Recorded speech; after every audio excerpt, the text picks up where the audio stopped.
Selon certains encore bien vivants, ce n'est pas une blague, ils y croient dur comme fer. Leurs preuves, vous allez le voir, sont souvent déroutantes. Le King of Pop est-il toujours parmi nous? À vous de juger. Ils ont dû lui mettre un cercueil avec des trous pour respirer. Breaking news. 25 juin 2009, 17h20. Un site américain appelé TMZ annonce une nouvelle qui va vite faire l'effet d'une bombe à travers le monde. Michael Jackson est mort, celui qu'on appelait le King of Pop aurait succombé à une crise cardiaque à son domicile, âgé à peine de 50 ans. Pour ses fans, cette bouleversante disparition est inconcevable. Comment MJ, qui semblait pourtant en pleine forme lors de ses dernières apparitions, a-t-il pu disparaître aussi soudainement? Surgit alors une question, et si Michael Jackson était encore en vie? Aujourd'hui sur Internet, l'hypothèse d'une véritable conspiration fait de plus en plus d'adeptes. Coup de projecteur sur tous les éléments de cette troublante théorie. Pourquoi Jackson aurait-il mis en scène sa propre mort? Artiste pionnier et innovateur, Michael Jackson a de tout temps nourri l'incroyable projet de réaliser un film révolutionnaire à échelle planétaire. À ce stade de votre carrière, qu'est-ce que vous n'avez pas encore fait que vous aimeriez achever? Il y a beaucoup de surprises. Un film. J'adore les films. Quoi d'autre? Ça ne sera pas un simple film, il s'agira d'innover, d'améliorer ce média et l'emmener jusqu'à un autre niveau. Pour les adeptes de cette théorie, Michael Jackson ne serait pas mort, mais tout simplement passé de l'autre côté du rideau, devenant l'unique metteur en scène de son propre décès, une mise en scène que certains auraient décelée dès l'annonce de la mort du King of Pop. Que s'est-il réellement passé le 25 juin 2009 ? Le jour de la mort de Michael Jackson, le centre d'urgence 911 reçoit un appel dont l'enregistrement est relayé par tous les médias. Une bande-son supposée provenir des archives du 911 est enregistrée et pourtant la voix de l'appelant est bien plus distincte que celle de l'urgentiste. Vous avez appelé les urgences, quelle est votre demande? Nous avons besoin d'une ambulance le plus vite possible. Très bien monsieur, quelle est votre adresse? C'est le 100 Cowell Drive, Los Angeles, Californie, 90077. Plus troublant encore, cet appel a été officiellement localisé comme ne provenant pas de la villa où a été retrouvé le corps de la star, mais du 9641 Sunset Boulevard, un hôtel situé à 3 minutes de chez Michael Jackson. Autre élément suspect, le cardiologue présent sur place, le docteur Conrad Murray, affirme avoir fait un massage cardiaque à Michael Jackson directement sur son lit. Or ce type d'intervention se pratique sur une surface dure, alors comment expliquer une telle erreur et aussi qu'un cardiologue d'une telle renommée n'ait eu aucun défibrillateur sur lui? Il est inconscient, il ne respire pas? Exactement, il ne respire pas, monsieur. Ok, il n'est pas conscient non plus? Oui, il est inconscient. Ok, est-il sur le sol ou où est-il exactement? Il est sur le lit, monsieur, il est sur le lit. Ok, mettons-le sur le sol, on le met par terre, je vais vous aider à pratiquer un massage cardiaque. Nous avons un médecin personnel ici avec nous. Ah, il est avec vous? Oui, mais il ne répond pas à ces massages cardiaques. Ah, écoutez, on arrive. Et ce n'est pas tout. Pour certains, le comportement même de l'ambulancier semble suspect. Non seulement la sirène d'urgence n'a jamais été enclenchée, mais c'est surtout la trajectoire du chauffeur qui suscite le doute. Comme l'indique ce plan, l'ambulancier aurait pu facilement emprunter une sortie directe plus rapide. Or, comme le montre cette vidéo, il manœuvre inutilement en marche arrière. Alors pourquoi tenait-il autant à repasser par l'entrée? Peut-être parce que c'est là qu'étaient placés 2 caméramans et un paparazzi prêts à relayer l'événement. De cette sortie en urgence, un seul cliché du corps de Jackson apparaîtra dans les médias. Celui-ci pris par un certain Ben Evenstad.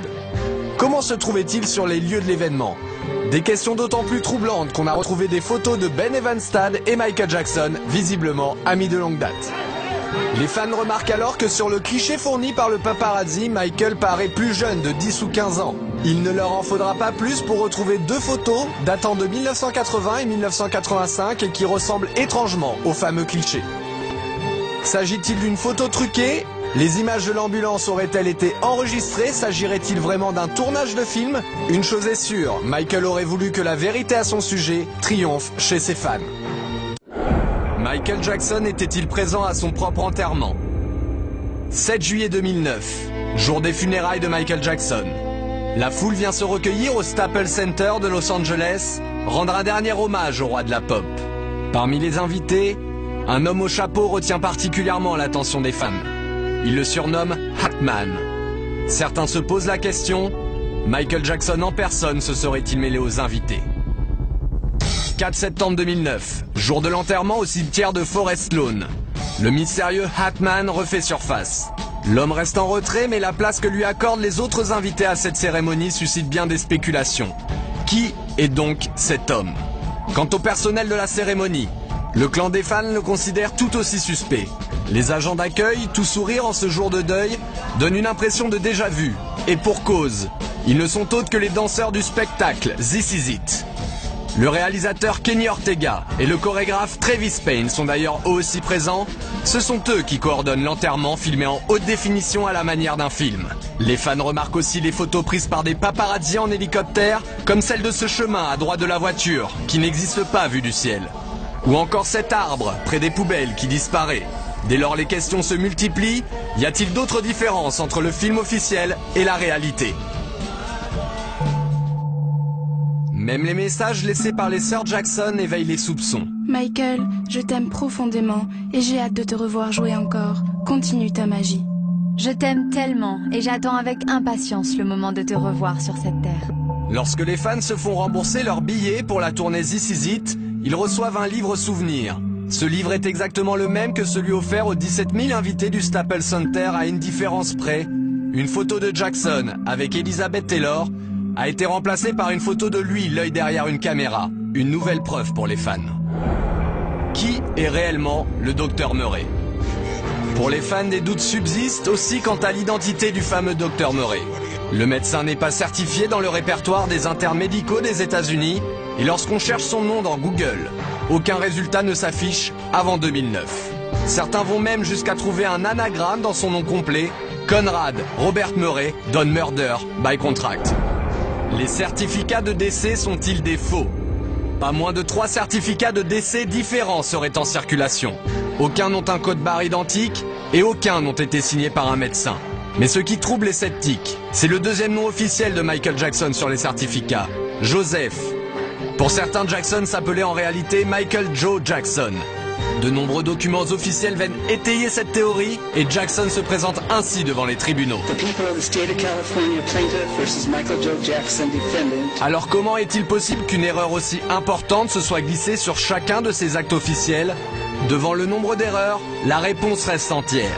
Mais un autre détail éveille les soupçons des fans les plus passionnés.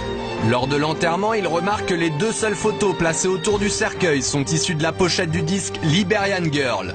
Comme dans le clip de cette chanson, Michael Jackson est-il en train de faire croire à sa disparition alors qu'il est derrière la caméra? À la mort de Michael Jackson, en juillet 2009, le monde entier suit une à une les images du décès de la star. Une médiatisation à outrance qui va faire naître une étrange théorie. Michael n'est pas mort, les fans sont catégoriques. La disparition de leur idole a été montée de toutes pièces, comme le démontreraient certaines phrases de son entourage. Y a-t-il des lapsus révélateurs? Nous étions là, juste là, avec Michael, il y a à peine une semaine. Et pourtant, Michael Jackson était mort 2 semaines avant cette cérémonie. À la sortie de This Is It, Kenny Ortega continua ses étranges lapsus. Quand vous étiez en train de choisir, quelles images utiliser? Quelle était votre méthode? Tous les matins, j'emmenais Michael avec moi dans la salle de montage. Et on essayait de penser à ce que voudraient voir les fans dans ce film.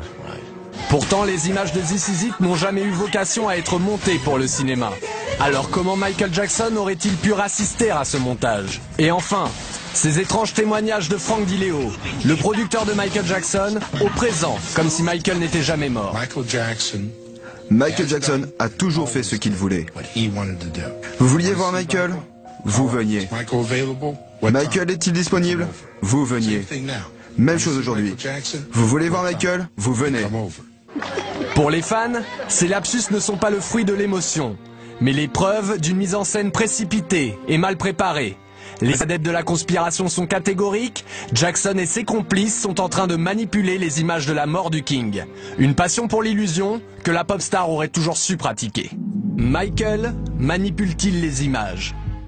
En 1985, des clichés incroyables de Michael Jackson endormi dans un caisson à oxygène défrayent la chronique. Et pourtant, la chambre hyperbare serait une folle rumeur que la star elle-même se serait amusée à inventer. Lorsque l'affiche du projet Believe est diffusée au public, les fans de Michael y trouvent d'autres raisons de douter.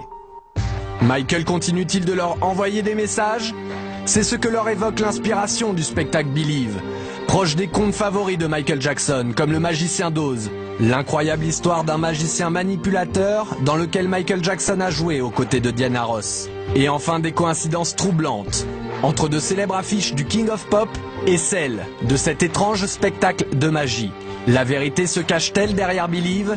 Les fans veulent y croire et y voir une fois encore un signe de Michael Jackson. Julie Boisvert est l'une d'entre eux. Qui est Julie Boisvert? Après le décès de son idole, Julie Boisvert se lance dans un voyage sous forme de pèlerinage sur les lieux symboliques de la vie de Michael. C'est comme si je perdais un membre de ma famille. C'est quelqu'un qui a fait partie de ma vie entièrement depuis que je suis toute petite. Admiratrice du King of Pop, Julie ne peut s'arrêter de vouer un culte sans borne à Michael Jackson. À tel point qu'elle décide de mener l'enquête, analysant les circonstances autour de cette disparition soudaine et faisant naître le doute sur Internet, à travers un montage vidéo précis et inquiétant. Michael Jackson aurait-il pris les traits d'une autre personne? Les proches de Michael sont catégoriques. MJ a toujours pratiqué l'art de la manipulation et du déguisement. Son frère Marlon, comme d'autres, raconte avec beaucoup d'humour ce goût de Jackson pour le déguisement. Je me rappelle avoir été un jour dans un magasin de disques. Il y avait cet homme qui achetait beaucoup de CD. Il avait une petite coupe afro et de drôles de dents. Et ses habits étaient affreux. Je me suis approché de lui et je lui ai dit « Michael, qu'est-ce que tu fais dans ce magasin ?» Face à cette fascination de Michael pour la transformation, de nombreux blogs relayent une étrange rumeur. La star continuerait d'apparaître en public, systématiquement déguisée pour pouvoir observer ses proches et sa famille depuis sa mort, et notamment le jour de son propre enterrement. Le doute sur la mort de Michael serait donc encore possible, alors quand apparaît sur le réseau social MySpace un étrange personnage nommé Dave Dave, les fans n'en croient pas leurs yeux. Dave Dave serait-il Michael Jackson? En 1983, un enfant nommé Dave Dave fait la une des médias. Victime d'un incendie criminel perpétré par son propre père, l'histoire de Dave Dave va émouvoir Michael Jackson. La star lui jure alors une amitié éternelle. J'ai senti une main se poser sur mon épaule et je me suis retourné. C'était Michael. Et vous savez quoi, Larry? Ce jour-là, nous nous sommes promis une amitié qui ne finira jamais. Soudainement, en septembre dernier, Dave Dave réapparaît sur le plateau de Larry King. Ce troublant personnage va donc faire amplifier la rumeur. Pour les fans, Dave Dave et Michael présentent trop de ressemblances troublantes. L'impossible devient alors envisageable pour eux, les mots et la voix seraient trop ressemblantes. You all mean very much to me, and I love you very much. May God bless you. I love you very much, and may God bless you all. I love you. Ces étranges coïncidences continuent aujourd'hui d'alimenter cette théorie selon laquelle Michael Jackson ne serait pas mort. Une énigme qui ne cessera pas avant que les fans aient trouvé ce qu'ils veulent, la vérité, leur vérité. La vérité triomphe toujours.